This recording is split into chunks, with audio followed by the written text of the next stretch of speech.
yeah, for sure. I'm grateful, and indirectly, it's responsible for my career. Yeah. You'd like to do this as a series if it takes off? Oh, sure, I'd love it. I think it'd be wonderful. Hey, what if I told you that Wonder Woman herself, the most wholesome, patriotic superhero on American television, once posed topless for one of the most brutal war movies ever made? And what if I told you that almost nobody knew about it for decades? Sounds impossible, right? Sounds like the kind of rumor that gets passed around the internet without any real proof. But here's the thing, it actually happened.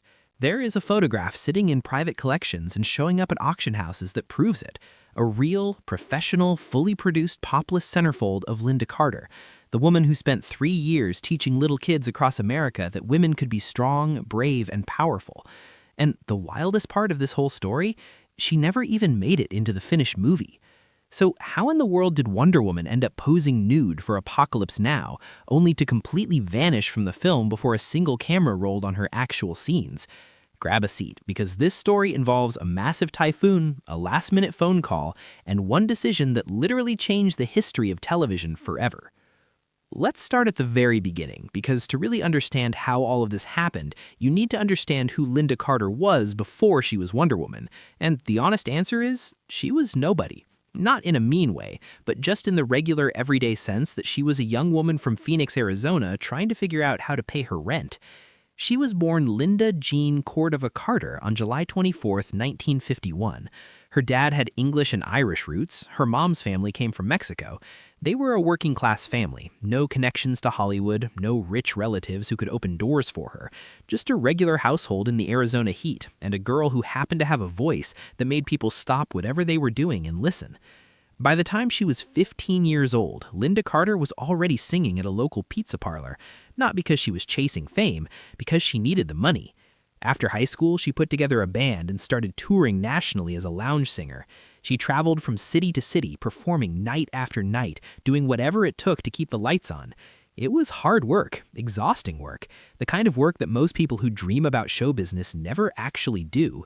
She wasn't waiting around for her big break. She was out there grinding for it every single day. Eventually, she shifted gears and started entering beauty pageants. She won Miss Arizona, and then she won Miss World USA. At the International Miss World competition in 1972, she placed in the top 15 out of contestants from all over the globe. Not bad at all for a girl from Phoenix who never set out to be a beauty queen. Those pageant wins cracked open the door to acting, and Carter walked through it as fast as she could. She packed up and moved to New York City to study her craft.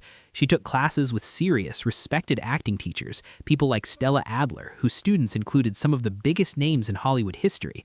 Carter wasn't messing around. She wanted to be a real actress, not just a pretty face.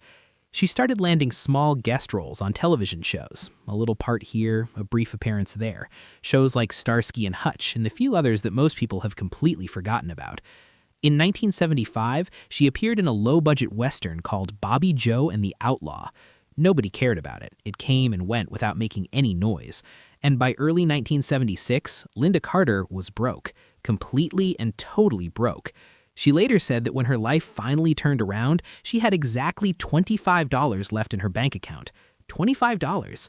She was days away from giving up on acting entirely and moving back home to Arizona. All those years of working, studying, touring, auditioning, and she was right on the edge of walking away from all of it. But right at that exact moment, two opportunities showed up at almost the same time, and the collision between those two opportunities is the whole reason we're talking about her today. The first opportunity was Apocalypse Now. Francis Ford Coppola, the genius director behind The Godfather, one of the most celebrated films in history, was putting together an epic war movie set during the Vietnam War. The movie would be filmed in the Philippines, and it had a massive budget and an even bigger vision. Coppola needed actresses to play Playboy playmates who would perform at a wild USO show for soldiers deep in the jungle. These weren't big speaking roles, they were smaller parts, but this was a Francis Ford Coppola film. That meant prestige, that meant being connected to something serious and important. And most importantly for Lynda Carter at that moment in her life, that meant a paycheck. She auditioned for the role of Miss May, one of the 3 playmates who would perform at the USO show, and she got it.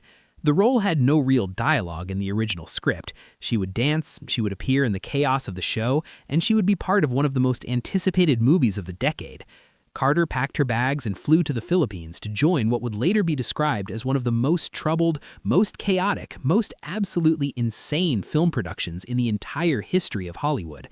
When she arrived on set, she walked into something that was already starting to unravel at the edges.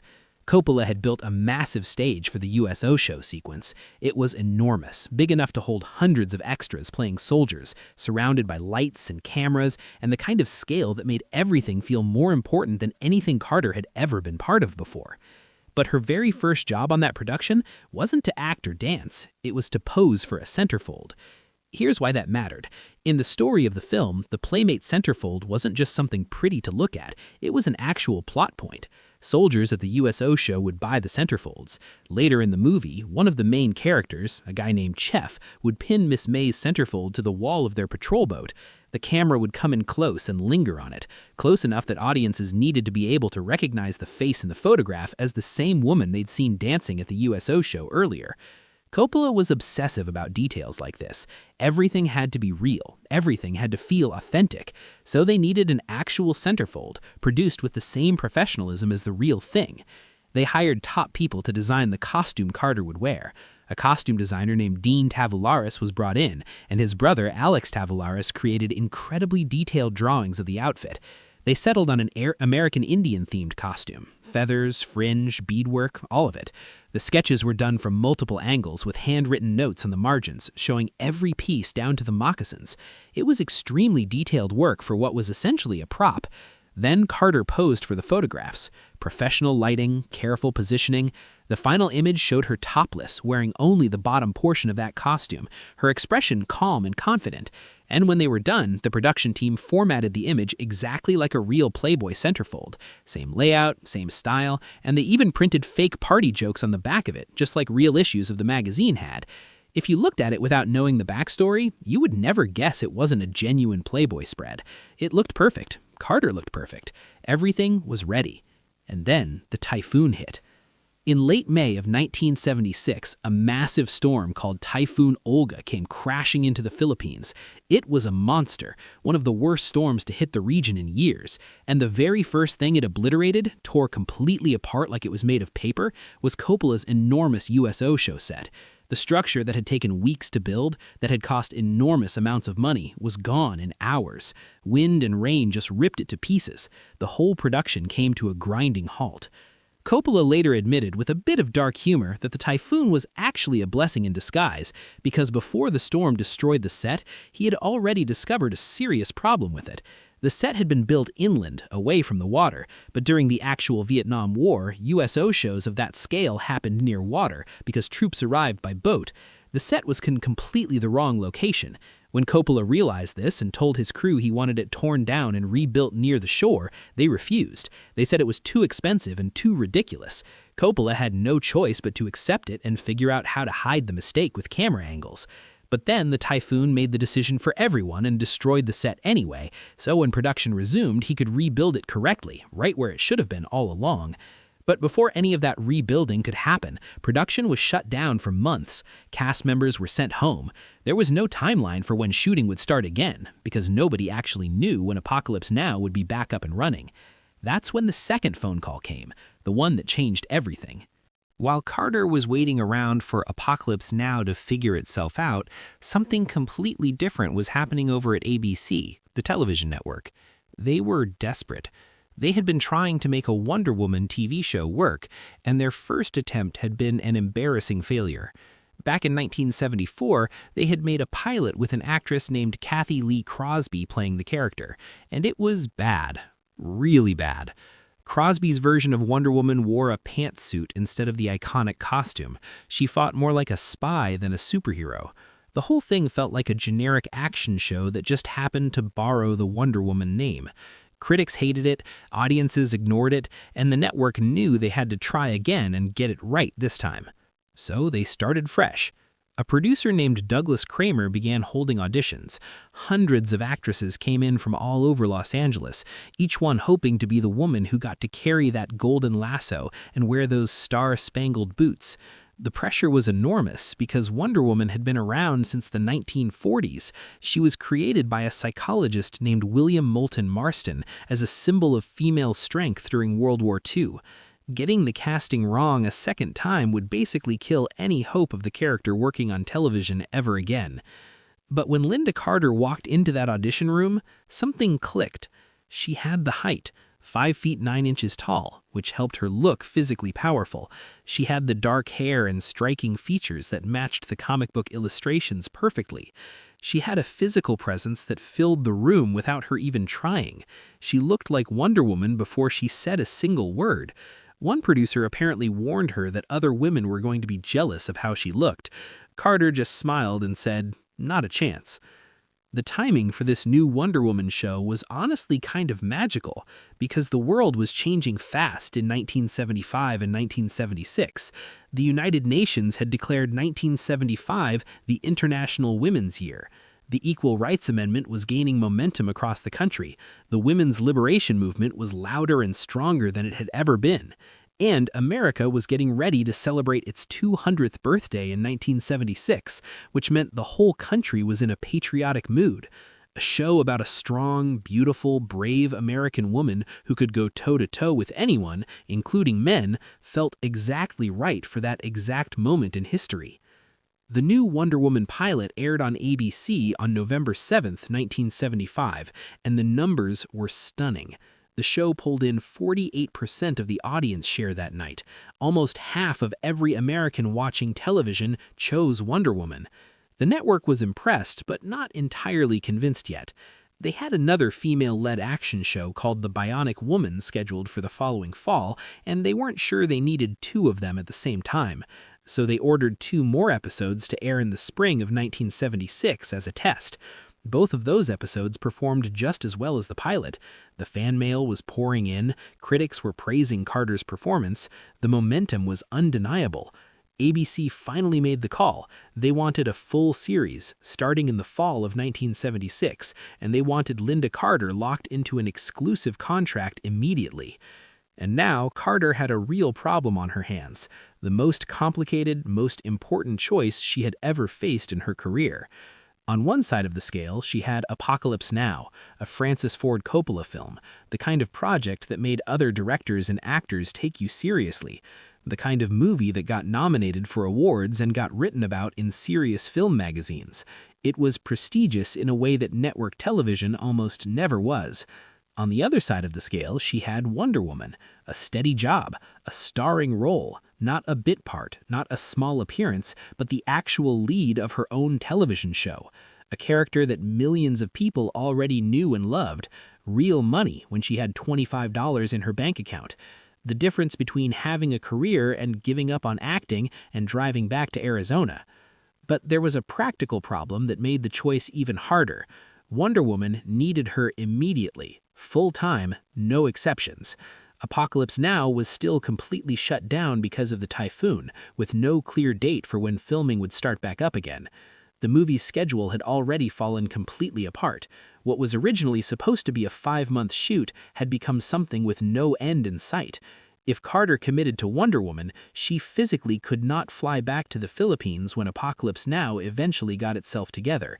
She would have to walk away from the movie entirely. No going back. She chose Wonder Woman. She made the call that seemed like it might be walking away from artistic credibility to go do something commercial. She told Francis Ford Coppola, one of the greatest directors who had ever lived, that she was quitting his movie to go play a superhero in a TV show. You can imagine how that conversation might have felt, like professional suicide, like choosing safety over seriousness. But she did it anyway, because she had $25 in the bank and a career that was 1 bad month away from being over. What happened next on the Apocalypse Now set might actually surprise you. Coppola needed to replace Carter quickly, and he needed someone who could also redo the centerfold so that the photos used in the film would match the actress audiences would see performing at the USO show. He chose a young actress named Colleen Camp. She was 23 years old, blonde, and not widely known at the time. She flew to the Philippines in late 1976, and on December 3rd of that year, she filmed the big USO scene sequence. Then she recreated the Playboy centerfold, posing in nearly the same position Lynda Carter had used, wearing a very similar costume, with the composition matched as closely as possible so everything would look consistent in the finished film. The new centerfold was shot by a famous Playboy photographer named Mario Casilli, and it looked so professional and real that Playboy magazine actually published it in their October 1979 issue after the film came out. So what started as a movie prop ended up becoming an actual magazine feature. Colleen Camp appeared in that issue alongside two actual Playboy playmates, Cynthia Wood, who had been Playmate of the Year in 1974, and Lynda Beatty, who had been a Playmate in 1976. The movie prop had become real. But here's the part that makes this whole story so wild, the detail that film historians and prop collectors eventually uncovered and started talking about. When Apocalypse Now finally came out in August 1979, after 3 years of chaos, delays, near-death experiences on set, and Marlon Brando showing up overweight and barely remembering his lines, some very careful viewers noticed something strange. In a few shots of the patrol boat that appears throughout the movie, the centerfold pinned to the wall didn't quite look like Colleen Camp. It looked similar, but something was slightly off, like maybe, just maybe, it was somebody else. And those viewers were right. Before Lynda Carter left the production, Coppola had already shot some scenes involving the patrol boat. Those scenes included shots where the camera caught the centerfold taped up in the boat's wheelhouse. And in those specific shots, the centerfold you can see is the original one, the one featuring Lynda Carter, not Colleen Camp. When the film was edited and put together, some of that early footage made it into the final cut. Nobody caught it, or if they did, nobody felt like reshooting those brief moments. So Lynda Carter ended up in Apocalypse Now after all, not as a living, breathing actress with scenes and a costume, but as a ghost image, a photograph on a wall, a face you can glimpse for a second or two if you're really paying attention and you know what you're looking for. In the original theatrical version of Apocalypse Now, which runs about 2 hours and 27 minutes, Colleen Camp's appearance as Miss May was already pretty small. You see her dancing wildly during the USO show, you see the soldiers going increasingly out of control, and then the playmates are rushed off the stage before things turn truly violent. That's essentially it. Camp had no dialogue, just presence. Then, in 2001, Coppola released a longer version called Apocalypse Now Redux, which restored nearly 50 minutes of footage that had been cut from the original. In this expanded version, Miss May got a much bigger role. There was a whole new scene where the soldiers on the patrol boat actually encounter the playmates again later in their journey, after a helicopter has run out of fuel and everyone is stranded in the middle of nowhere. In this scene, the playmates trade their Playboy centerfolds in exchange for fuel, a desperate, sad transaction that shows how completely the war has broken down any sense of normal human dignity for everyone involved. Colleen Camp finally got real dialogue, real scenes, a chance to show some actual character. But even in this longer, expanded version, every scene where Miss May appears as a real human being features Colleen Camp. It's only in those fleeting glimpses of the centerfold photograph that Lynda Carter exists in the film at all. A ghost, a footnote, a path not taken, preserved accidentally in a few seconds of film. Now, let's talk about what actually happened as a result of Carter's decision, because the contrast between the two paths is almost too perfect to believe. Wonder Woman premiered on ABC in April of 1976 and immediately became something bigger than a television show. It became a cultural moment. Set during World War II, combining superhero action with patriotic nostalgia, it arrived at exactly the right time in American history. Carter poured everything she had into the role. She did most of her own stunts, which made the network's insurance people extremely nervous. She maintained a rigorous diet and workout routine to stay in what she needed to look like to be convincing as the world's most powerful woman. She understood that she wasn't just playing a character, she was bringing an icon to life, and she took that responsibility seriously. The show wasn't just popular, it was a phenomenon. Carter became someone that little girls across America looked up to as an example of female strength and power. And she was honest about the complicated feelings that came with playing a character who was simultaneously a feminist symbol and someone who was regularly looked at as a sex object. In 1978, she told reporters that she never imagined pictures of her body would end up tacked to the walls of men's bathrooms, and she described how uncomfortable it made her feel when men wrote to tell her exactly what they were thinking when they watched the show. But she also defended Wonder Woman fiercely. She said the character was a real champion for women, stronger than any man, faster than any man, able to fly an invisible plane, able to force anyone to tell the truth. The show walked a complicated line, and Carter walked it better than anyone else could have.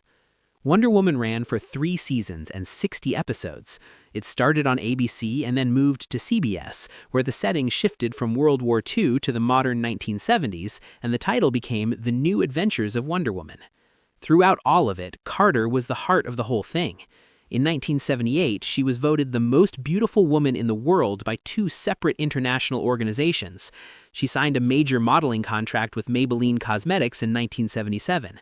She released a promotional poster that became one of the best-selling celebrity posters of the entire decade. She became a genuine, unmistakable star, the kind that people recognize instantly 45 years later in any country in the world. And the music never left her either. During and after the Wonder Woman years, she pursued singing seriously. She recorded an album called Portrait. She performed 2 of her own original songs in an episode of Wonder Woman titled Amazon Hot Wax. She appeared as a musical guest on television specials. She was even the first woman ever to provide a voiceover for a movie trailer, doing it for a 1975 film called The Drowning Pool. Her career kept going and going in ways that never would have been possible if she had stayed on Apocalypse Now. She showed up in the modern Wonder Woman movie franchise, making a cameo in Wonder Woman 1984 as a legendary Amazon warrior named Asteria, essentially passing the symbol of the character from herself to Gal Gadot's generation, acknowledging the legacy she created. She voiced a character in the hugely popular video game Fallout 4. She played President Olivia Marsden on the television show Supergirl from 2016 to 2018. The legacy built a life that kept growing long after the original show ended. Now, compare that to what happened with Apocalypse Now.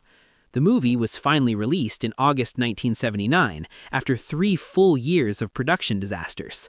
Harvey Keitel was fired as the lead actor after only 2 weeks because Coppola decided he was wrong for the part. His replacement, Martin Sheen, had a heart attack during filming in 1977, though Sheen told people it was heat stroke because he didn't want investors pulling their money out of the film. Marlon Brando showed up massively overweight and apparently hadn't even read the book the movie was based on. The original $12 million budget ballooned to over $30 million. Coppola shot so much footage, over 1 million feet of film compared to the roughly 11,000 feet a normal 2-hour movie uses, that editing the thing took years by itself. At the famous Cannes Film Festival in 1979, Coppola famously described the experience by saying they were in the jungle, there were too many of them, they had access to too much money, too much equipment, and little by little they went insane. The film was brilliant, genuinely brilliant. It won the Palme d'Or at Cannes, the highest honor that film festival gives out. It was nominated for 8 Academy Awards and won 2 of them. Roger Ebert, the most respected film critic in America, gave it 4 stars and said it was one of the greatest films ever made. Film scholars still talk about it in hushed, reverent tones as one of the best war movies in cinema history. It is, without any question, a great film. But for Colleen Mahamp, who actually played Miss May in the final cut, it didn't make her famous. Not really. She went on to have a solid working career. She appeared in movies like Clue and Valley Girl and a couple of the Police Academy films. She accumulated over 100 film and television credits across her career. She worked steadily for decades. But most people today have no idea she was even in Apocalypse Now, because her scenes were so small in the theatrical version and the role didn't give her anything to really build on. She was a face in the chaos of a remarkable film, but she wasn't the center of anything. And that is almost certainly exactly what would have happened to Lynda Carter if she had stayed. Miss May had no dialogue in the original cut. She danced, she was rushed off the stage, and that was it. Nobody remembers the actress who played a playmate in a single scene, no matter how legendary the movie is. The typhoon, the delay, the chaos, all of it would have kept Carter trapped in uncertainty for months while the window for Wonder Woman slowly closed. And if she had somehow managed to complete her Apocalypse Now scenes and the timing had worked out differently, she might have ended up with a brief moment in one of cinema's greatest achievements and nothing else to show for it. Instead, she has Wonder Woman, 60 episodes, 3 seasons, an icon that defines her 6 decades later, a role that made her the most recognized female superhero in American television history. All of it because a typhoon on the other side of the world destroyed a film set and bought her just enough time for a phone call from ABC. The centerfold still exists. It shows up at auction houses now, selling for prices that reflect just how unusual and unexpected it is. The detailed costume sketches created by Alex Tavelaris surface occasionally too, showing every feather and bead of that American Indian-themed outfit designed specifically for Lynda Carter's brief role in a movie she never finished.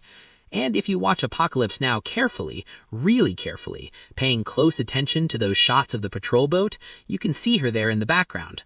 Not as an actress, not as Wonder Woman, just a photograph on a wall, a ghost from a different version of history that almost happened. There's something genuinely moving about that when you think about it. Lynda Carter was standing at the edge of obscurity with $25 in her bank account, and 2 opportunities arrived at once, and she had to choose between the prestigious one and the practical one. She chose the practical one. She chose survival. She chose the steady job and starring role over the artistic prestige of a war film with a legendary director. And that choice, the one that probably felt uncomfortable and risky and maybe even a little embarrassing at the time, the one that meant calling up Francis Ford Coppola and saying she was quitting, turned out to be the best decision she ever made. Sometimes the choice that looks less impressive from the outside is the one that builds something real. Sometimes walking away from prestige leads to something that lasts much longer. And sometimes a typhoon on the other side of the world quietly redirects the course of someone's life in ways that won't become obvious until decades have passed. Lynda Carter posed topless for one of the greatest war films ever made. She did that. The photograph is real, the story is true, and if you look in exactly the right place at exactly the right moment in the film, you can see her there, preserved by accident in footage from a production that barely held itself together long enough to become a masterpiece. But she never appeared in the movie as herself. She walked away before the cameras rolled on her scenes. She became Wonder Woman instead, and the world is better for it. So, what do you think about all of this? Does it change how you see Lynda Carter? Does it make you want to watch Apocalypse Now with fresh eyes, paying attention to those brief shots of the patrol boat? Are you amazed at how a typhoon halfway around the world ended up shaping American television history? I want to hear your thoughts down in the comments below. This is exactly the kind of story that gets better the more people talk about it, and I know you've got something to say. If this video gave you something you didn't know before, please do me a favor and hit that like button right now. It takes about half a second, and it genuinely helps this channel reach more people who love stories exactly like this one. And if you're not subscribed yet, what are you even doing? Hit subscribe and turn on the notifications so you never miss another story this wild. We dig into the hidden corners of entertainment history all the time, finding the moments that got lost, the decisions that changed everything, the photographs that shouldn't exist but do. This is the kind of content that reminds you how strange and surprising real life actually is. Share this video with someone who loves classic Hollywood, or someone who grew up watching Wonder Woman, or honestly anyone who appreciates a story that sounds made up but is completely, wildly true. Thank you for watching, and we'll see you in the next one.